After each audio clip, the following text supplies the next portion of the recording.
இன்றைக்கி வந்து சூப்பரான பன்னீர் புர்ஜி தாங்க பண்ண போகிறோம். பன்னீரை வச்சு இந்த ஒரே ஒரு கிரேவியை செஞ்சிங்கன்னா போதும். நீங்கள் 4 ஐட்டத்துக்கும் தொட்டுக்கலாம். சப்பாத்தி, பூரி, இட்லி, தோசை எதுக்கு வேணாலும் தொட்டுக்கலாங்க. அந்த அளவுக்கு டேஸ்ட்டாக இருக்கும். வாங்க வீடியோக்குள்ளே போகலாம். இது எப்படி செய்யறதுன்னு பார்க்கலாம். வணக்கம் நண்பர்களே, லக்ஷ்மி சமையலுக்கு உங்களை அன்போடு வரவேற்கிறேன். நாம் வந்து இன்றைக்கி சப்பாத்திக்கு ஒரு சைட் டிஷ் தாங்க, பன்னீரை வச்சு ஒரு கிரேவி தாங்க பண்ண போகிறேன். சூப்பராக ஈஸியாக பண்ணிடலாம். பன்னீர் புர்ஜி அதுதான் பண்ண போகிறோம். வாங்க வீடியோக்குள்ளே போகலாம். நம்ம வீடியோ இதான் ஃபஸ்ட் டைமாக பார்க்குறீங்கன்னா சப்ஸ்கிரைப் பண்ணிக்கோங்க, ஷேர் பண்ணிக்கோங்க, லைக் பண்ணிக்கோங்க, கமெண்ட் பண்ணிக்கோங்க, பெல் பட்டனை கிளிக் பண்ணிக்கோங்க. அப்போ தான் நான் போடுற வீடியோவில் உங்களுக்கு உடனே வரும். வாங்க வீடியோக்குள்ளே போகலாம். ஸ்டவ் பற்ற வச்சுட்டு நான் ஒரு பேன் போட்டுக்கிறேங்க. இதில் வந்து 1 ஸ்பூன் இருக்கிற மாதிரி எண்ணெய் ஊற்றிக்கிறேன். 1/2 ஸ்பூன் நெய் போட்டுக்கிறேங்க.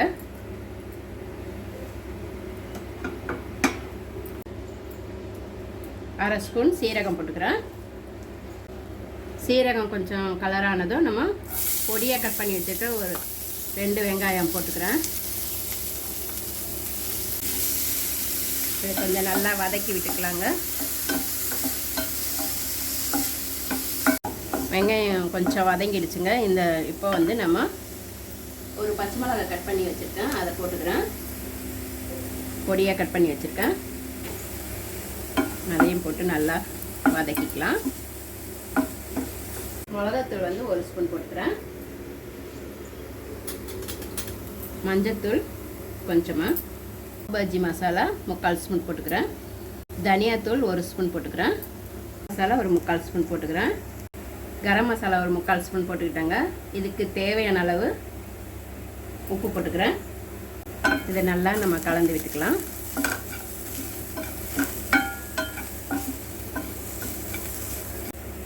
தக்காளி வந்து நான் ஒரு தக்காளி வந்து பொடிசாக கட் பண்ணியிருக்கேங்க, அதையும் போட்டுக்கிறேன். அதில் இதை நல்லா கலந்து விட்டுக்கலாம்.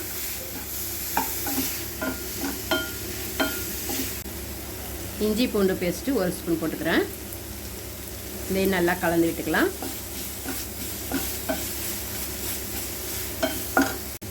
இப்போ இது நல்லா கலந்து விட்டாச்சுங்க. இதில் வந்து ஒரு 1/2 டம்ளர் தண்ணி இருக்கிற மாதிரி இதை ஊற்றி நல்லா கலந்துக்கலாம். இதை வந்து நம்ம ஒரு ஸ்லோவில் வச்சுட்டு ஒரு 5 நிமிஷம் குக் ஆகட்டும். இதில் வந்துட்டு 1 ஸ்பூன் காஷ்மீரி சில்லி போட்டிருக்கோங்க, கலருக்காக. உங்களுக்கு வேணும்னா போட்டுக்கலாம், இல்லைன்னா போட வேண்டாம். பாருங்கள், கிரேவி இந்த அளவுக்கு நம்மளுக்கு வதங்கணும். வதங்கிட்ட பிறகு இதில் நம்ம உப்பு காரெல்லாம் பார்த்துட்டு, இப்போ நம்ம 200 கிராம் பன்னீர் எடுத்தேங்க. அதை நான் வந்து இந்த மாதிரி துருவி வச்சுருக்கேன். அதை நம்ம இதில் சேர்த்துக்கலாம். இது வந்து ரொம்ப ஈஸிங்க. நம்மளுக்கு சப்பாத்திக்கு டக்குன்னு சைட் டிஷ் பண்ணிக்கலாம். இது சப்பாத்திக்கு, தோசைக்கு, இட்லிக்கு எல்லாத்துக்கும் நல்லாயிருக்கும். இது கொஞ்சம் டிஃப்ரெண்ட்டாகவும் இருக்கும். இதை நம்ம போட்டு நல்லா வதக்கிக்கலாம், கலந்து விட்டுக்கலாம்.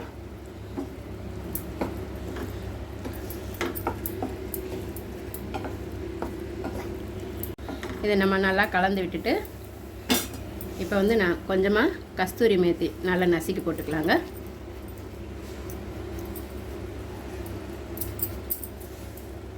பொடியாக கட் பண்ண கொத்தமல்லி போட்டுக்கிறேன். இதை நல்லா நம்ம கலந்து விட்டுக்கலாம். நம்மளுக்கு சூப்பரான பன்னீர் புர்ஜி ரெடி ஆயிடுச்சு.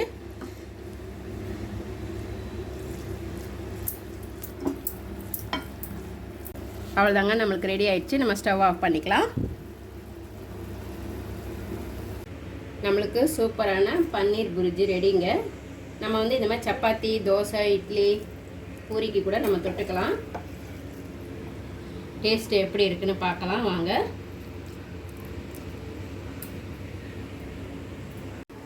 இப்போ வந்து டேஸ்ட் எப்படி இருக்குன்னு பார்க்கலாம்.